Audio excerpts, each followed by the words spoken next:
presenter is Dr. Tracey King. Dr. Tracey King is a licensed clinical psychologist in the United States and the Bahamas. She has undergraduate degrees in biology and psychology and a doctoral degree in clinical psychology.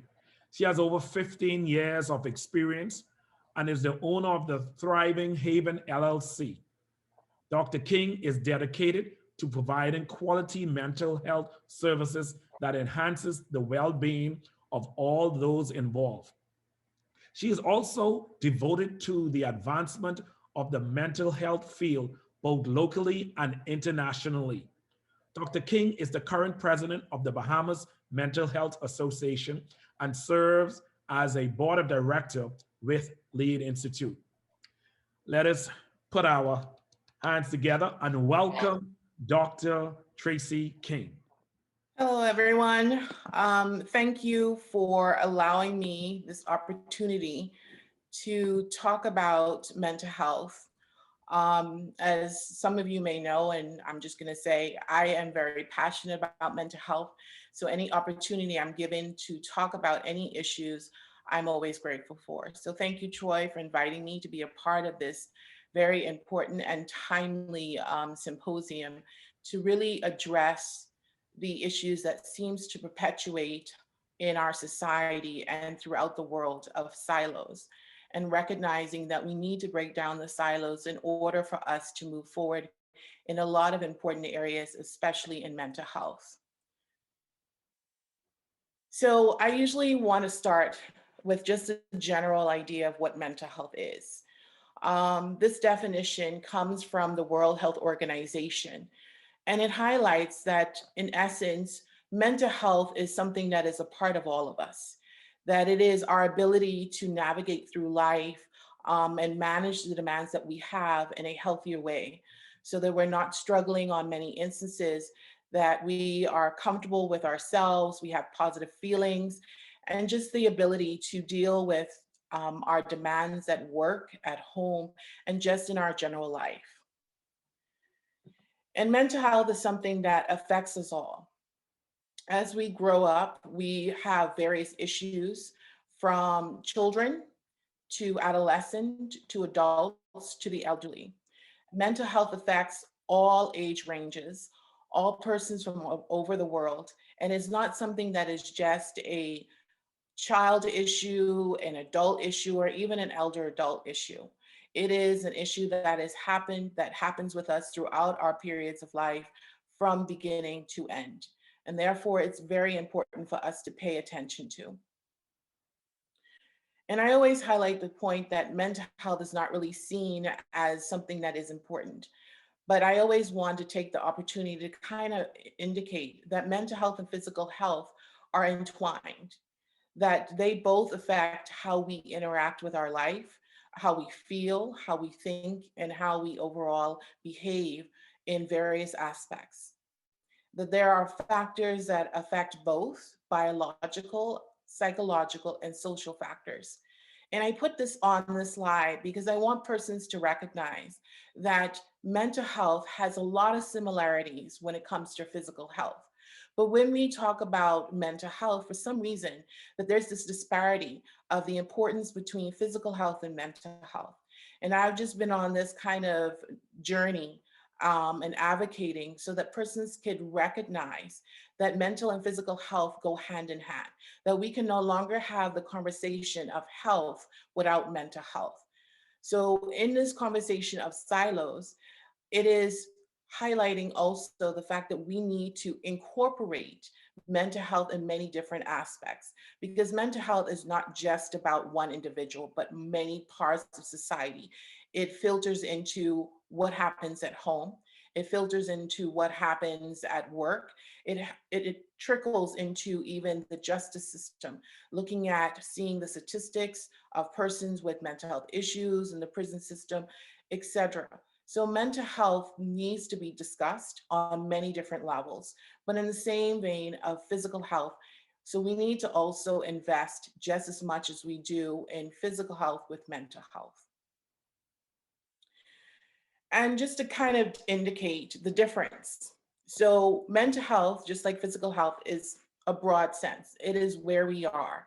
It is our physical functioning. But there are some times when we have something happen to us where we're struggling for various reasons. That is where it shifts from a mental health general perspective to something that is a problem, such as an illness. So, physical health, we have diabetes, hypertension, and other physical health conditions. With mental health, there are illnesses, for example, depression and anxiety. But there's more than just depression and anxiety issues. I always tell people that there's a wide spectrum of mental health issues that goes from childhood all the way to the elderly. And there's over 200 different types of mental health issues. And globally, it is a serious issue where you have 792 million people living with a mental health disorder. And that is important because those particular people trickle down into how it affects the family, how it affects society, but also the community. Where we have more than 50% that will be diagnosed with a mental illness at some point in their life. 1 in 5 people will experience a mental illness in a given year. But at the end of the day, recognizing all of these statistics and stating them is really just pinpointing why we need to really talk about breaking down the silos when it comes to mental health, breaking down the barriers to how persons are dealing with it, how persons are seeing with it, and the access and the treatment, etc. Because the impact of mental illness isn't just about the individual, isn't about how those symptoms affects the individual.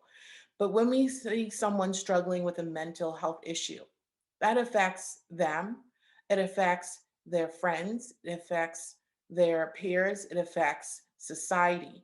And it's this overwhelming connections throughout the world, especially when we talk about issues like depression and even suicide. These connections lead to a trickling effect, a rippling effect in essence. And so we really need to focus on looking at not in isolation about mental health issues, but the broader sense of what does that mean? Because the individual, someone with diagnosis of a mental health issue may struggle with that illness. They might notice that they are now developing or have symptoms that makes it hard for them to function in their daily life. But if you are a family member, you also are impacted by that because you see this family member maybe can't get out of bed, someone who used to be someone different, someone who was joyous. But now this individual is struggling in so many different ways, depending on the illness. And that becomes, in essence, a shift in how that person impacts the family, but also it impacts their friends and coworkers, their peers. So it becomes that individual, which then trickles into the family, which then trickles into the work life. And when we look at society, we see that mental health issues are becoming more prominent. Stress is one of the factors that we see has increased with the pandemic. We've seen persons not struggling to now struggling. And society plays a role. Society can help an individual, or society can be detrimental to an individual's recovery. And the country. The country then is affected by mental health issues. How is access? How is it affecting the job? How does it grow? How does it meet the demands of mental health issues overall? So usually we see it as just one individual, but as we look at it with a microscope, we see that it's not just one person's problem or one person's issue. Is that mental health is more than the individual. It is more than the friends and family. It is more than the community, but at large, it is also an issue that the country needs to address. The sad part about with mental health that we've seen year after year after year is that there are so many barriers in relation to mental health issues. And so having this conversation today and bringing awareness is important Because if the pandemic has not taught us anything, it's the fact that mental health is important. And it usually is this reactorial aspect where something happens and we react to it. But we need to get out of that cycle. We need to get out of the reaction and start to work on the prevention.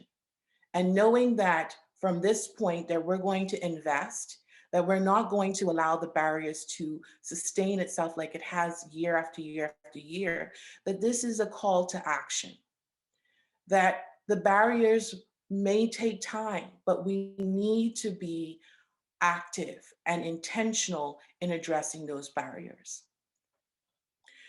And unfortunately, these barriers are multifaceted. And this is where breaking out of the silos is important. That we cannot stay in silos because collaboration is important. Silos are the problem. Silos contribute and sometimes, in most cases, sustain the barriers to get access, to get awareness, to education, to mental health.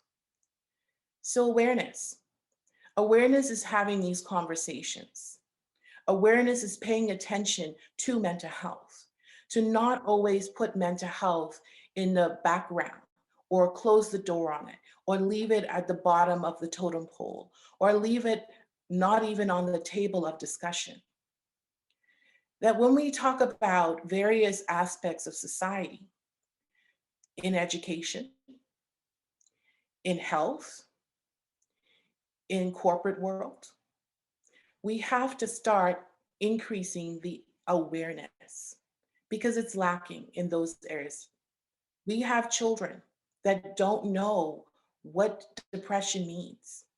So literacy, education of ourselves. What are some of the signs and symptoms? Very lacking. A lot of persons may be aware of depression and anxiety and some of the most common ones. But what about learning disabilities? What about other aspects of mental health issues that we are not even talking about in the media or in the public? Stigma. Stigma is something that is one of the major issues that also plays a major problem in the barriers. There is the social stigma, and then there's the self-stigma, where persons who may be struggling with a mental health issue see themselves as not wanting to acknowledge that they have a mental health issue because they don't want to see themselves, quote unquote, crazy. We don't want to go and share that information with a coworker or friend because, again, we don't want to be considered crazy. But there's also discrimination that comes a part of that. That employers are more likely to go and hire someone with a physical health issue than they are with a mental health issue. The discrimination that comes a part of that when an employer, a friend, or even a church community finds out that someone is struggling with a mental health issue, they discriminate, they isolate this person, which leads to a lack of social support. What happens when a person gets a physical health issue, such as cancer? People surround them, there is a support, but someone who is struggling with a mental health issue seems to be in the opposite direction, where there becomes this whole lack of social support. The financial cost is a major thing, especially in the middle of a pandemic with a lot of financial downturn. Financial costs for mental health services are not covered by the majority of insurance policies. When you ask for health insurance, that health insurance typically only includes physical health coverage. Why is that? Isn't health a combination of physical and mental health? So if I don't have the money to go to the public or private because I can barely put food on my table, what is the choice do I have? but to remain in suffering with my mental health issues because I don't have the money. We have to talk about the financial assistance, that when we say health insurance, that insurance also includes mental health. Access, major, huge barrier. In the Bahamas, mental health services is very centralized. There's many islands that lack mental health services. There are persons that are suffering on out islands that don't have any access to mental health services. They do have access to physical health services. Insufficient community resources. Again, major barrier where there is literally maybe 1 to 2 outpatient services when it comes to mental health. Why are we in 2021 with such limited community resources? Difficulty in scheduling appointments. Again, a lot of businesses, a lot of public and private opportunities for mental health services and providers don't offer after-hour services. So sometimes people will have to take time off of work, which work may not even want them to. Overcrowding, because the access is so limited. These are just some of the barriers. Fragmented health services, where the physical health is really not communicating with the mental health aspect and vice versa. Another aspect is the lack of mental health professionals. We always hear huge demand, lack of resources. We have to balance it out, because if you have more and more persons seeking mental health services, why are we not addressing the lack of mental health professionals, the lack of qualified mental health professionals? There is the disparity when it comes to policies, where there are more policies about other things, but nothing that is really related to mental health, that is helping us break down silos, that is helping us to understand mental health in a broader sense. We have sick days, but do those sick days actually include mental health issues? Inequality, the treatment options, substance use. Is there any specific treatment options for persons with gender differences, with life challenges? So these are just some of the mental health barriers. But because I am a hopeful and optimistic person, and I believe that acknowledging these barriers is one step, that by recognizing that there is work that we can do, then we need to start working on them. Awareness, as I mentioned, was a barrier. Having forums like this, increasing awareness, whether in the media, whether in schools, whether in churches, having more opportunities to really highlight and have conversations about mental health. Over the last year and a half of the pandemic, we have had more and more conversations related to mental health, which I think is a great thing. Even though we're in a pandemic, I think that's a positive. But we have to stop being reactive to our situations. And when we have a conversation about mental health, we continue it. That we continue the efforts to increase the awareness within ourselves, but within our community. That we educate, that we no longer hold on to old myths and misunderstandings and misconceptions that people for example, that have mental health issues cannot work. That people with mental health issues are choosing to have these issues or that they're weak. Because it feeds into the stigma. It feeds into the stigma that is in the thread of every aspect of mental health. When we talk about the understanding, the consideration, the empathy, the compassion, the support, the resources. But because of the stigma, we, one, don't want to address mental health. Two, we don't want to invest in mental health. And three, we just don't want anything to change.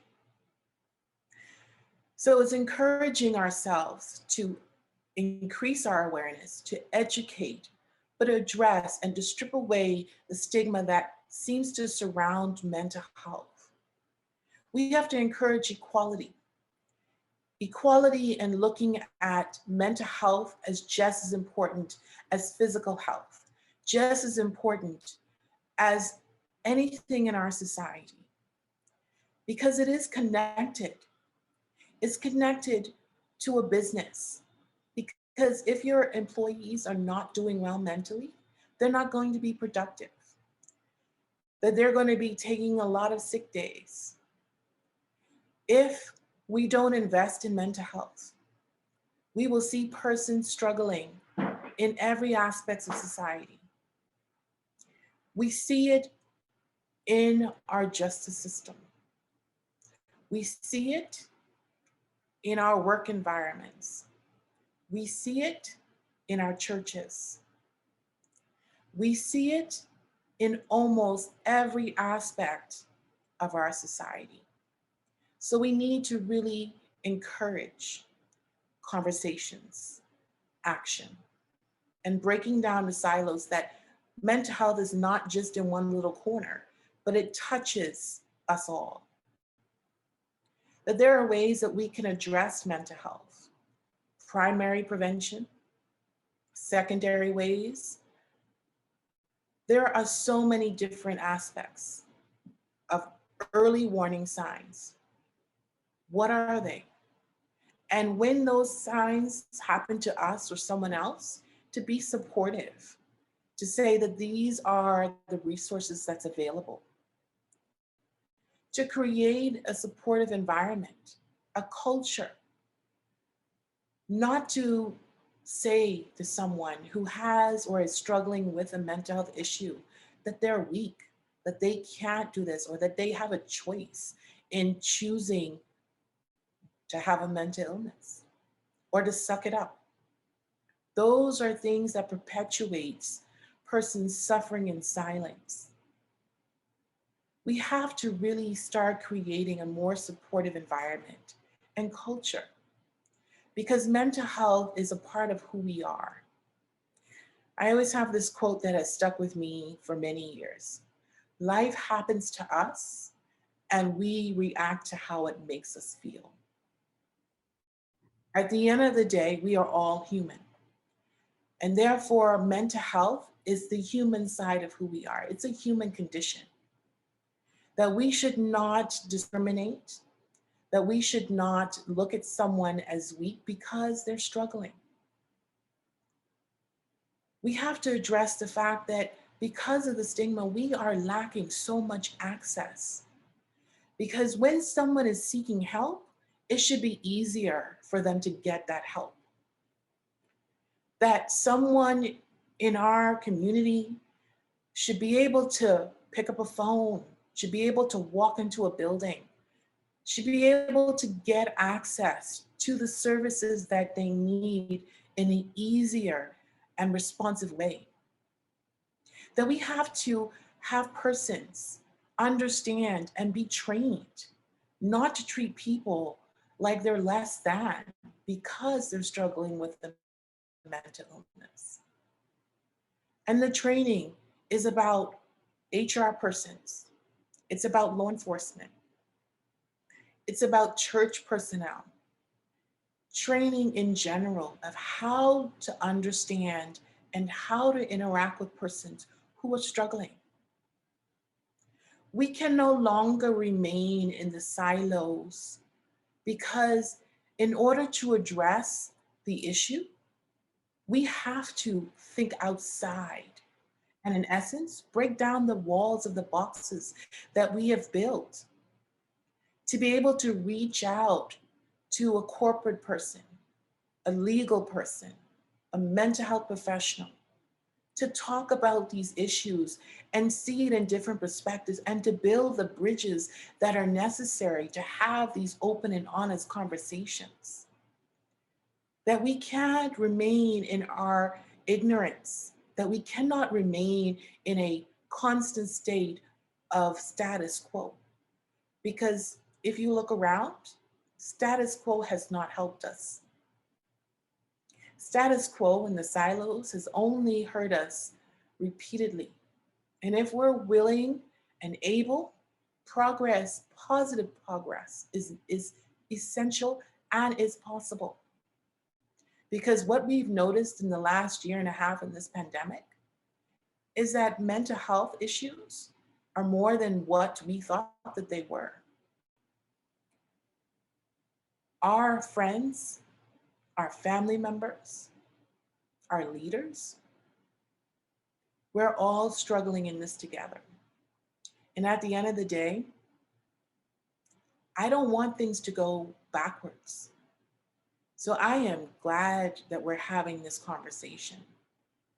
But I'm going to leave you with a call of action. That you don't leave this 2-day symposium and go about your day and be like, oh, that was good. Great information, great presentations, great panel. But that you take this information and you share this information. You increase the awareness, you educate people. You start being the voice, the advocacy that is needed to reduce the stigma, to encourage more conversations, to encourage more collaboration. Because we can't move forward in a positive direction if we don't start reaching out to each other and using each other's understandings and expertise to move together as one. So, thank you so much for allowing me to speak, to share. And I'm going to leave it to Troy. Good, good. Awesome presentation, Dr. King. I have several questions, but before I jump the gun, I would like to give our audience the opportunity for comments, questions, or concerns. Go ahead, Marjorie. Hello, thanks for the opportunity. Troy, Doctor, your presentation is beyond timely. Beyond timely. We know, we know that mental health is an essential component of a healthy person, healthy, families, etc., and we grow out from there. One of the things I'm curious about, it still carries this notion of mental health, still carries a huge stigma in the Caribbean basin, I mean, across the globe. And I apologize again for the background. I'm in the airport, I'm traveling, but I want to be a part of this conversation. How do we, how do we leap over that hurdle? How do we continue to effectively chip away at this barrier? Because if I'm not willing to even acknowledge that mental health is an issue and it may be my issue, we can never begin to start addressing quote unquote my issues. So do you have any new, innovative, different recommendations that you would suggest about how we push past that particular hurdle? Thank you. Go ahead, Dr. King. I will say that what is in many different countries is really trying to shift the perspective of mental health. That for many years, mental health was seen as separate as physical health. And so there has been a shift in trying to encourage persons to see it as the same as physical health. For example, the biopsychosocial model looks at biological factors and psychological factors and environmental factors that bring mental illness to the forefront.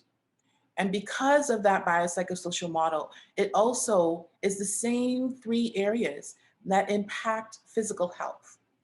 So that is one aspect that is happening in many different countries, is to bring awareness to the similarities of physical and mental health, and to also encourage the equality of the two.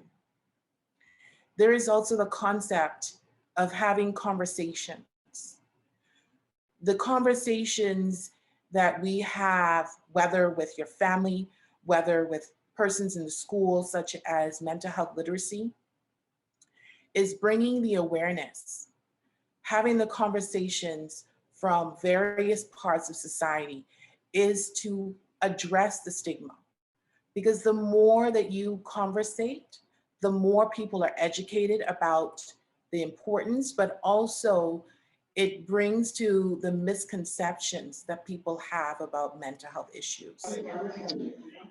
And having those different conversations has a rippling effect.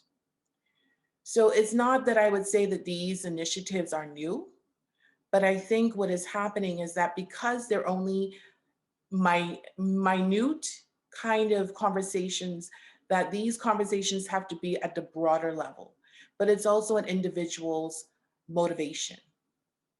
That we can talk about mental health issues, but if we don't challenge our own opinions about it, then it creates this perpetual kind of transition of looking at it in a stigmatized way. So there's not just one way to break down the stigma, but there's multifaceted, where we're talking about addressing the disparities in the policies, the disparity that is happening with the purse string holders.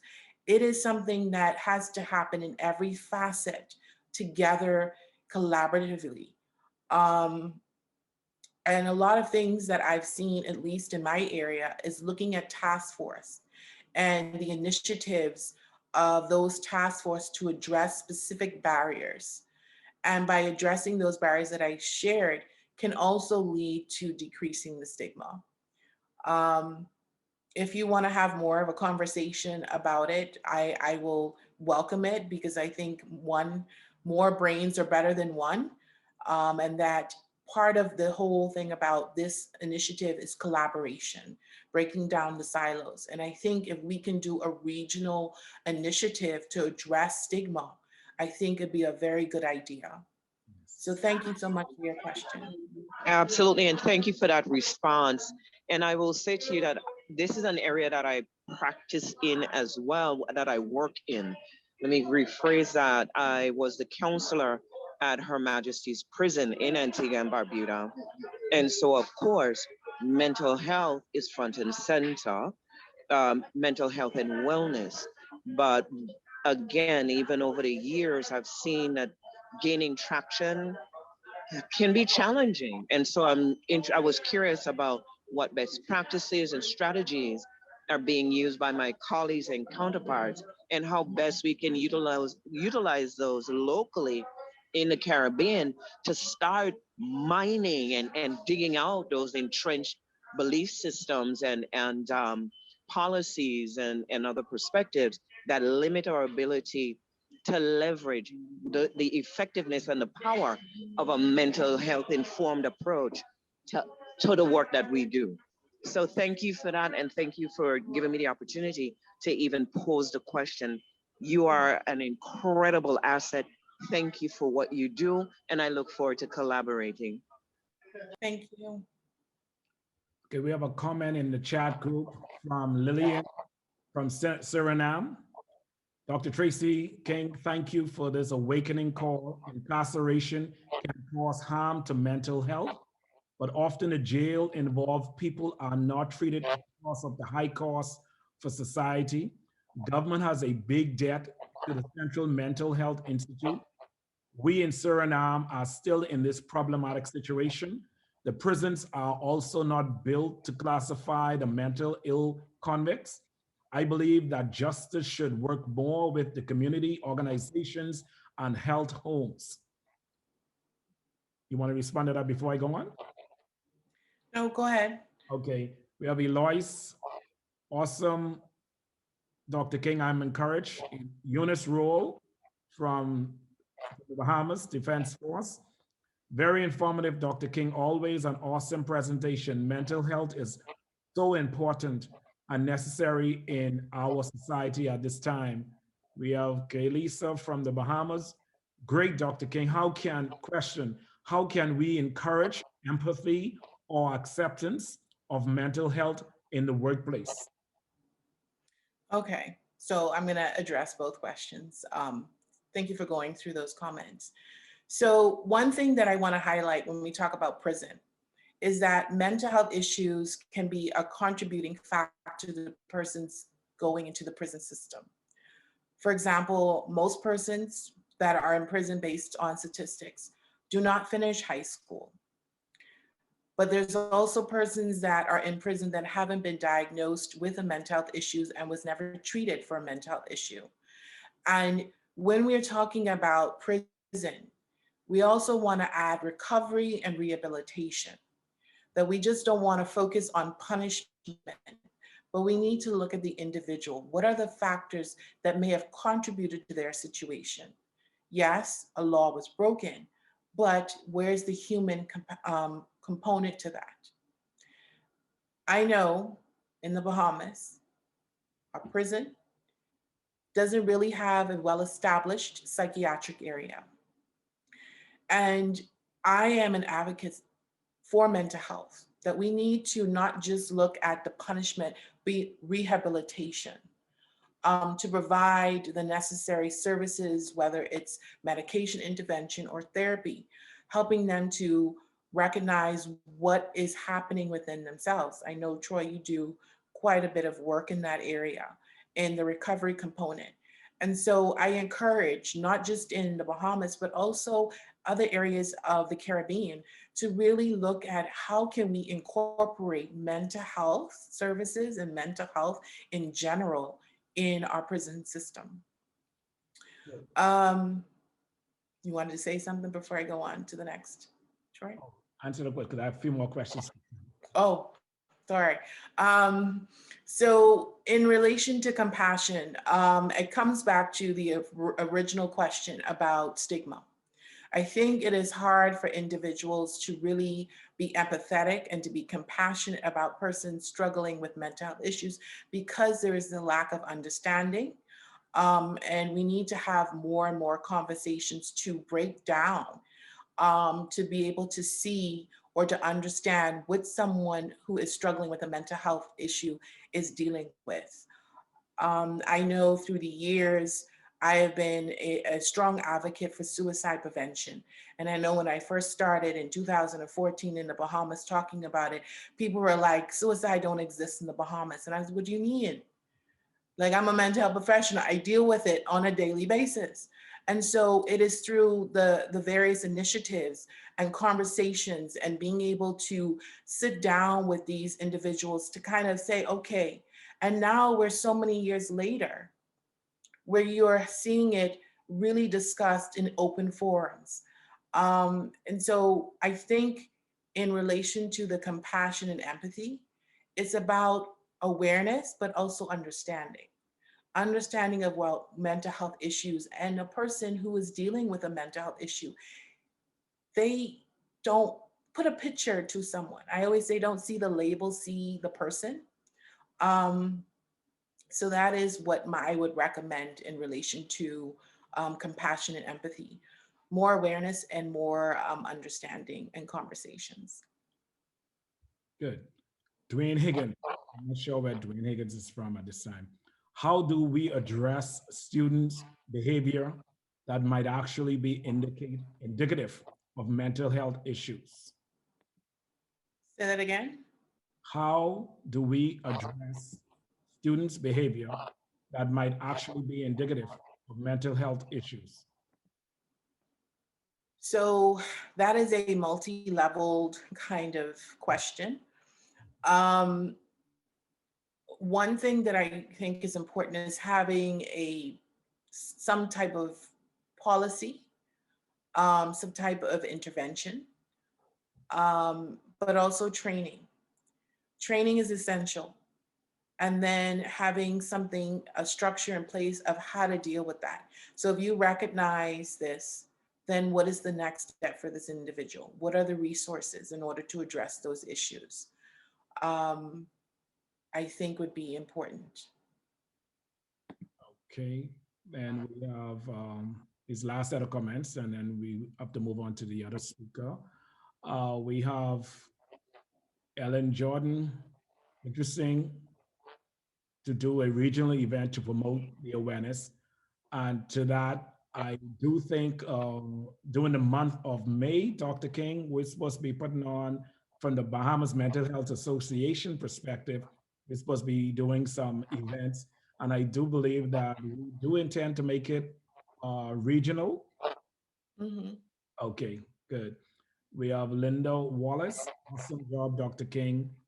Um, Also, we have Marjorie stated Dr. King voice is one of the one that's timely and on point. Ellen, one of the challenges are also the mental health issues in family that never is treated, and children and youth stay in the cycle of generations.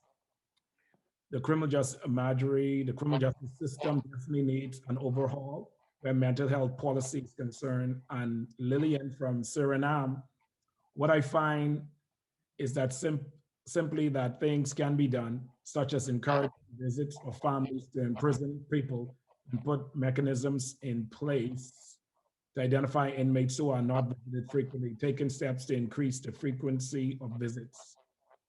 And Ellen Jordan, I also think that rehabilitation centers should be more equipped to deal with mental health issues.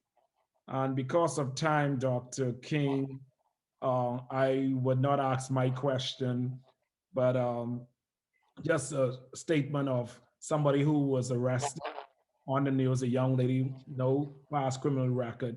Actually, I need to answer this question. The question I have for you, Dr. King, do you think that crime and substance use disorder should be uh, dealt with primarily from a public health perspective, and then secondary from a criminal justice perspective? Why? If yes, if no, why? Boy, you leave the hard question to the end, huh? Um, I think when we talk about silos, I also want to encourage to see from many different points uh, the situation. Why can't we do both? Um, I don't think that we need to separate, that there can be a collaboration in looking at treatment, but also looking at the punishment for what has happened. Um, there is this concept of, because in SRC they use like these pink cards, and people are like, "Well, I've done this. I got a pink card," meaning that their mental health issue should get them off for whatever they have done. And so I think we need to look at the fact that this is an individual or people that are struggling with mental health issues, but there's also kind of needs to be some cost to what they did. So it's finding that balance. And I think this is where the collaboration needs to happen between law enforcement or the legal component and mental health professionals to find what is the balance of that specific case of giving the individual the necessary services that they need, but also having them understand that what they did was wrong. Awesome. Awesome. I mean, I don't want it to sound like I'm sitting on the fence, but talking about collaboration and breaking down silos is that we have to look beyond one specific area, that we have to look at the branches and the bridges that need to be built in order to help individuals in a variety of situations. Okay. Thank you very much, Dr. King. And let me take the opportunity to thank you for such a timely presentation in your busy schedule, because I know you're hard at work today. And I wish you all the warmth, all the warmth, all the sunshine that we have here in the Bahamas to you all the way, and not at that cold, icy place where you are. Don't remind me. Don't remind me. I wish everyone a wonderful day, and thank you so much for the opportunity to spend a little bit of time with you all. Take care, everyone. Bye.